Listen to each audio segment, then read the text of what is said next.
I want you to imagine needing a job so badly that you ignore your gut. That's where this story starts. Back in 2014, I took a job at a grocery store meat department.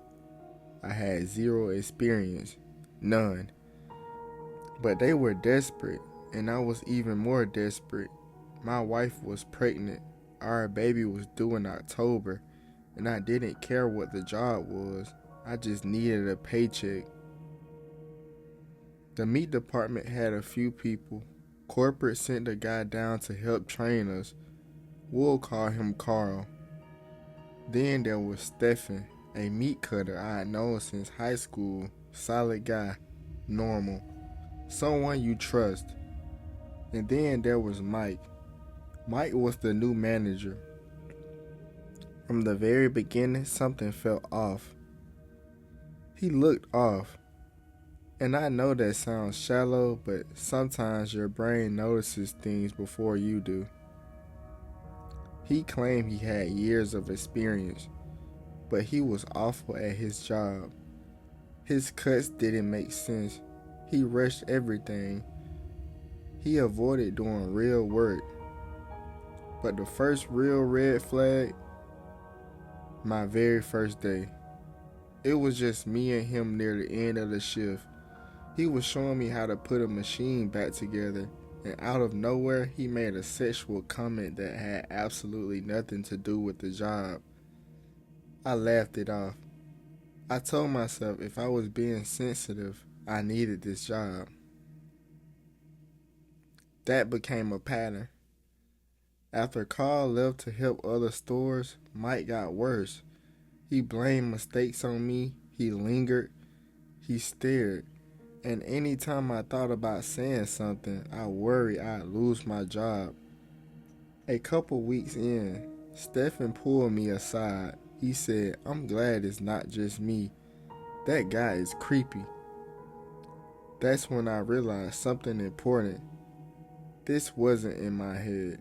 Stefan told me things Mike did when I wasn't there, things that made my stomach turn. One day, Stefan swore he saw Mike staring at a young girl, a kid, walking through the store. When Stefan tried to say something, people brushed it off, said he misunderstood, said he was overreacting. That's how this stuff survives. Then something happened that still makes my skin crawl. Stefan had an accident on his farm, fell off a barn, split himself open. He came into work with bandages and had to change them on break. Later, Mike asked where he threw the old bandages away. Stefan said, "Bathroom trash." Mike's eyes lit up. He actually said, "I want to see." And he dug through the trash with his bare hands to find them. A few days later, Stefan had to drive to another store for a meeting. He noticed Mike following him. No matter how many back roads he took, Mike stayed behind him. Eventually, Stefan pulled over to change his bandages. Mike pulled up next to him, rolled down the window, and smiled. "What you doing?" That's when Steven snapped and yelled at him. Mike drove off. About a year later, Mike was transferred to a store 2 counties away, somewhere he didn't want to go. Carl later told us people knew about him there, knew his reputation. Then Mike disappeared. No call, no notice, just gone. A few days later, Stefan texted me, "Google his name." So I did, and there it was, an arrest, traveling across state lines to meet a 14-year-old girl. Everything suddenly made sense. The staring, the comments, the bandages, the following. We don't know if he's still in jail. I hope he is. And if there's one thing I want you to take from this story, it's this. If someone makes you uncomfortable at work, listen to that feeling. Because sometimes the thing you can't quite explain is the thing that saves you later.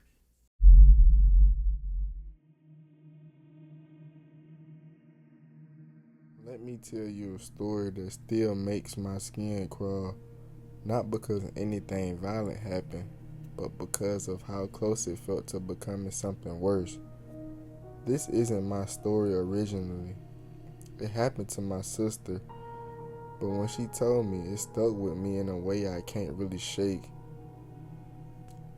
This was right before the pandemic, around 2019 or 2020.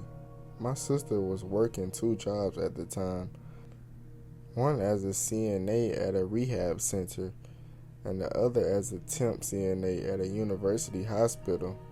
Long hours, constantly exhausted, just trying to make things work. At the hospital, she met a man who worked in patient transportation. His job was to move patients between units, rooms, floors, departments. At first, he seemed normal, friendly, the kind of coworker you make small talk with because you see them in passing. He'd ask her basic questions. Did she work there full time? Was she a temp? Where else did she work? And without thinking much of it, she answered, because why wouldn't she? He didn't seem threatening, just another face in a busy hospital. But then, little things started adding up. She noticed that every time she was assigned to help a patient who needed transport, it was him. Always him, no one else. Then it got stranger. Somehow, he always knew where she was, which floor she was on, which patient she was sitting with, even ones under watch. He'd just show up, not for a transport, just to talk. At first, she brushed it off. Hospitals are big, but routines overlap. Still, that uneasy feeling started creeping in, the kind you try to ignore because you don't want to seem paranoid. Her schedule at the hospital was usually weekdays. He told her he never worked weekends. Said he liked having them to himself. That mattered later, because due to childcare issues, my sister had to switch her hospital shifts to weekends. And after not seeing him for a full week, she ran into him on a Sunday. He wasn't wearing scrubs. He wasn't on shift. He wasn't supposed to be there at all. He asked if she already taken her lunch. She lied and said yes, even though she hadn't. Because at that point, she was uncomfortable, really uncomfortable. He now knew her new schedule, and he wasn't supposed to. A couple weeks later, while she was working at the rehab center, the front desk called her unit. They said, "Your husband is here to see you." My sister was confused and then excited. Her husband was a truck driver. He was supposed to be out on the road and not home until the next day. She thought maybe he'd come back early to surprise her. So she went down to the lobby, and standing there was the same man from the hospital, the transport worker, waiting for her. She asked him what he was doing there. Her heart was pounding now. He casually said he was there to pick up an application, like this was all normal. She told him where to get it, hoping he'd leave quickly. Then, out of nowhere, he asked her if she wanted to go to the library with him.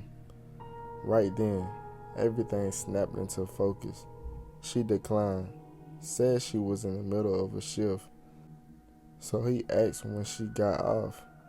She panicked, but stayed calm enough to lie.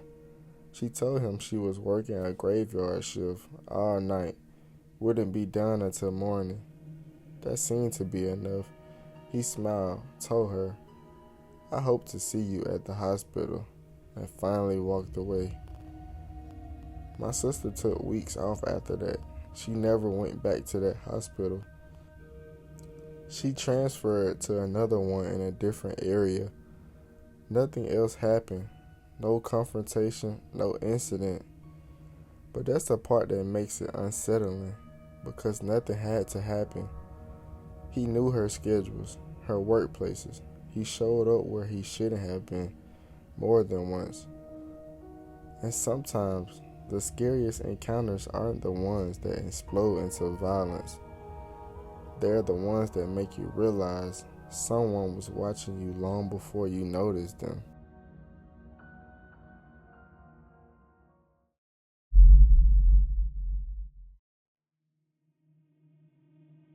There's a specific kind of fear that hits you when you realize someone you let into your life should never have been there. This story starts pretty normal.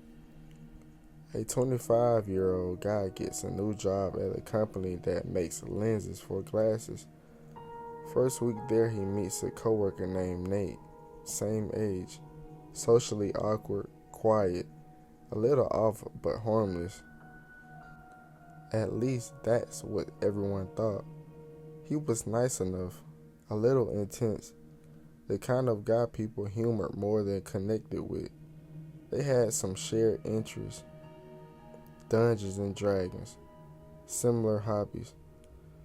So when Nate mentioned he played D&D, he got invited to join their group. That's when the first red flag appeared.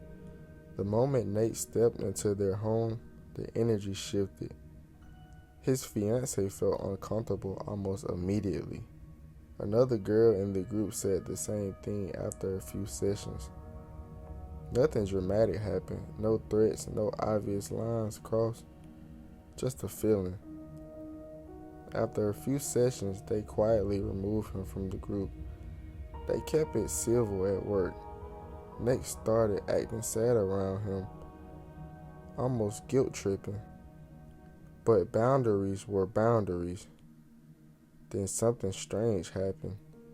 Nate had a day off, no big deal. But Monday came, no Nate. Tuesday, still no Nate. That was weird. He was the definition of a teacher's pet. Always early, always eager.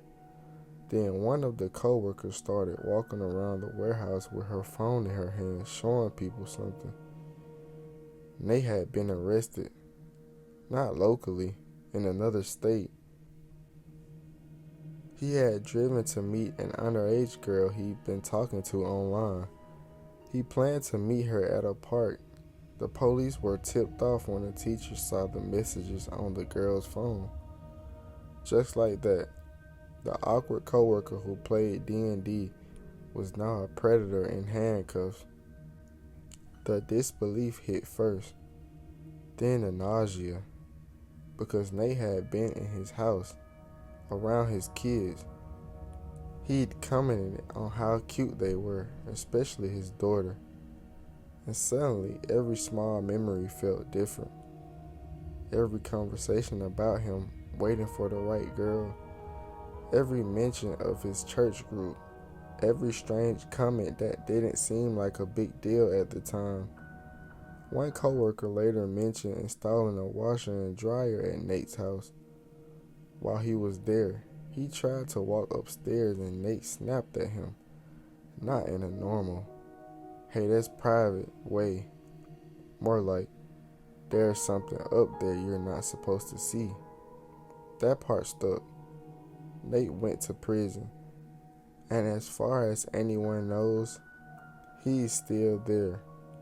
But the part that lingers isn't the arrest, it's the realization. He wasn't some shadowy stranger online. He wasn't some guy on the news from across the country. He was someone they worked next to every day, someone they let into their home, someone who sat at their table. And that's the part that makes this hard to shake. Because sometimes the monster doesn't look dangerous. Sometimes he just looks awkward. And that's what makes it worse.